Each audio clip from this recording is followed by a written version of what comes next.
चलते चलते मेरे पैर में दर्द होने लगा है, ऊपर से गर्मी भी बहुत लग रही है।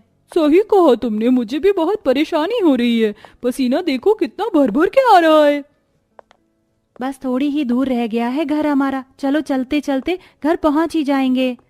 अपने कॉलेज से सेजल, पायल, संजना तीनों बहनें पैदल पैदल चलकर आ रही थीं। गर्मी में उनका बहुत बुरा हाल हो चुका था। अरे जरा वहां देखो, हमारा घर आ गया है। शुक्र है, चलो घर में चलते हैं। जैसे ही तीनों नंद घर के अंदर आती हैं, उनकी भाभी सोनिया उन्हें देखकर कहती है, अरे अरे, इस तरह सांस क्यों फुला रही हो, क्या हुआ? सांस तो फूलेगी ही भाभी, जब हम कॉलेज से पैदल पैदल चलकर आ रहे हैं। तुम तीनों पैदल क्यों चलकर आई, बस में क्यों नहीं आई? क्योंकि हमारी बस छूट गई थी, हमें बस स्टैंड पर पहुंचने में देरी हो गई थी, ट्रैफिक बहुत जाम था, रेड लाइट भी हो रखी थी। अच्छा तो ये बात है, तुम तीनों को बहुत गर्मी लग रही होगी। चलो तुम तीनों बैठो, मैं तुम्हें नींबू पानी बनाकर दे देती हूँ। सोनिया अपनी तीनों नंद के लिए नींबू पानी बनाती है और उन्हें देती है। ये लो, इसे पी लो, थोड़ी थकावट उतर जाएगी। सोनिया का दिया हुआ नींबू पानी जैसे ही तीनों नंद पीती हैं, वो उसे उसी वक्त उगल देती हैं। हे भगवान, ये क्या बनाकर दे दिया है भाभी आपने? इतना गर्म नींबू पानी जैसे आग की तरह खौल रहा हो। आपने मटके में पानी नहीं रखा था क्या? रखा था, दरअसल जब मैं नदी किनारे से पानी लेकर आ रही थी तो मेरा पैर फिसल गया था और मैं गिर गई थी, साथ में मटका भी गिर गया था, गिरकर मटका फूट गया था। हे भगवान, एक ही तो मटका था हमारे घर में, वो भी आपने फोड़ दिया। अब हम लोग ठंडा पानी कैसे पिएंगे? पारुल, तुम भी ना कैसी बातें कर रही हो, ये तो पूछा भी नहीं है कि भाभी तुम कैसी हो। हाँ भाभी, आपको कहीं लगी तो नहीं? नहीं, मुझे कहीं नहीं लगी, मैं ठीक हूँ। तभी घर पर पड़ोस की एक औरत आती है। अरे सोनिया बहू, अरे ओ बहू, कहाँ है तू? अंदर आ जाइए। बहू, तुमने मेरा सूट सिल दिया? हाँ, बस वही करने जा रही थी, चलो मैं तब तक रुक जाती हूँ। इतना कहकर सोनिया अपनी मशीन पर बैठती है और फटाफट जो बची कुची सिलाई रहती है उसे भी सिल देती है। ये लीजिए आपका सूट। चलो अच्छा है, तुमने समय पर इसे सिल कर दे दिया, नहीं तो मुझे लगा था कि मैं इसे पहन ही नहीं पाऊंगी। ये लो तुम्हारी मेहनत के पैसे। विमला पैसे देकर चली जाती है। आज तो भाभी को पैसे मिले हैं, आज तो खाने में कुछ अच्छा बनाओगे ना भाभी? नहीं, वही दाल चावल बनेंगे। लेकिन क्यों भाभी, अब तो आपके पास पैसे भी हैं। क्योंकि तुम्हारे भैया ने तुम तीनों के लिए रिश्ते ढूंढने शुरू कर दिए हैं और अब हमें पैसों की जरूरत होगी तुम्हारी शादी करवाने के लिए। हमारा रिश्ता? अरे भाभी, ऐसे कौन करता है? हाँ भाभी, घर के हालात तो पहले से ही खराब चल रहे हैं, ऊपर से हमारी फीस तक तो निकल नहीं पा रही। भैया हमारी शादी कैसे करेंगे? तुम्हारे भैया और मैं, हम दोनों मिलकर तुम तीनों बहनों की शादी बहुत धूमधाम से करेंगे, तुम परेशान मत हो।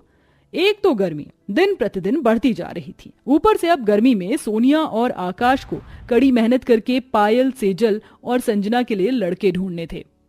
रिश्ता आया है एक ही घर से और वो तीनों लड़के मेहनती हैं, परिवार भी अच्छा है। कल उन्हें बात करने के लिए बुला लेता हूँ। ठीक है जी, जैसा आपको ठीक लगे। सोनिया ऐसा कहने के बाद अपनी सिलाई मशीन पर कपड़े सिलती रहती है। ऐसे ही सारा टाइम सिलाई की मशीन को देने के बाद वो घर के काम भी करती है और सभी के लिए खाना बनाती है। अगले दिन जब सवेरा होता है तो ललिता अपने तीनों बेटों के साथ उनके घर पर आती है। ये तीनों मेरे बेटे हैं, तीनों ही इंजीनियर की नौकरी कर रहे हैं। हमें लड़की सिंपल सादी चाहिए, यहाँ तक कि दहेज में भी कुछ नहीं चाहिए।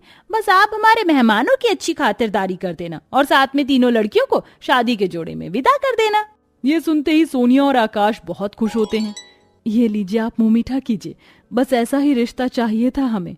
अब लगता है कि आपके घर में हमारी तीनों नंद खुश रहेंगी। इस तरह सोनिया सभी का मुंह मीठा करवाती है। इसके बाद ललिता अपने तीनों लड़कों के साथ वापस घर चली जाती है। उनके जाने के बाद आकाश सोनिया से कहता है, 2 दिन में ही मैंने जो पैसे जोड़े हैं उन्हें बैंक से निकलवा लूंगा और फिर हम लोग शादी की खरीदारी शुरू कर देंगे। भैया, ऐसा नहीं हो सकता कि ये शादी अभी ना होकर सर्दियों में हो जाए, क्योंकि अभी बहुत गर्मी है। हाँ भैया, हमें बहुत गर्मी लगेगी। अरे अरे, इतनी गर्मी भी नहीं लगेगी, थोड़ा सा पसीना आएगा, मैं हवाई पंखा चलवा दूंगा। हाँ सही तो कहा, तुम चिंता मत करो, सब ठीक होगा। आकाश 2 दिन बाद बैंक से पैसे निकलवा लेता है। इसके बाद वह रास्ते से घर आ रहा होता है, लेकिन तभी कुछ गुंडे उससे पैसों का बैग छीनकर भाग जाते हैं। अरे अरे, कोई मेरी मदद करवाओ, अरे कोई इन चोरों को पकड़ो, ये मेरे पैसे चोरी कर रहे हैं, अरे कोई मेरी मदद करो।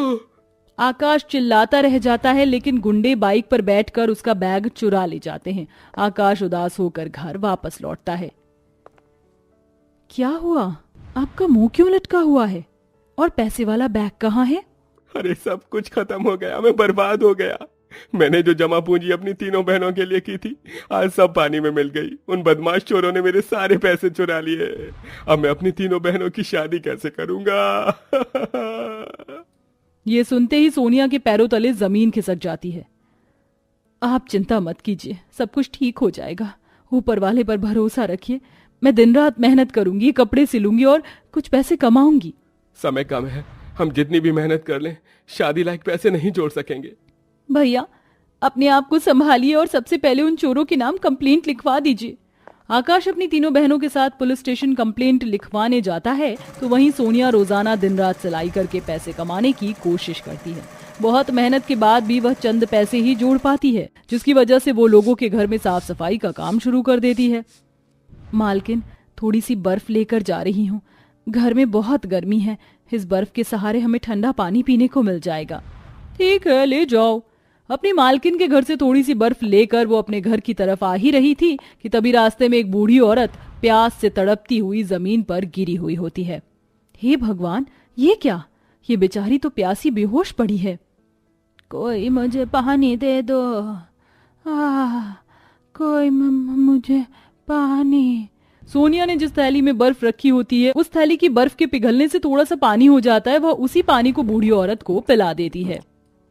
तुम्हारा बहुत बहुत शुक्रिया। आज अगर तुम ना होती तो मेरी जान ही चली जाती। कोई बात नहीं अम्मा, चलो मैं आपको आपके घर छोड़ देती हूँ। सोनिया इतना कहकर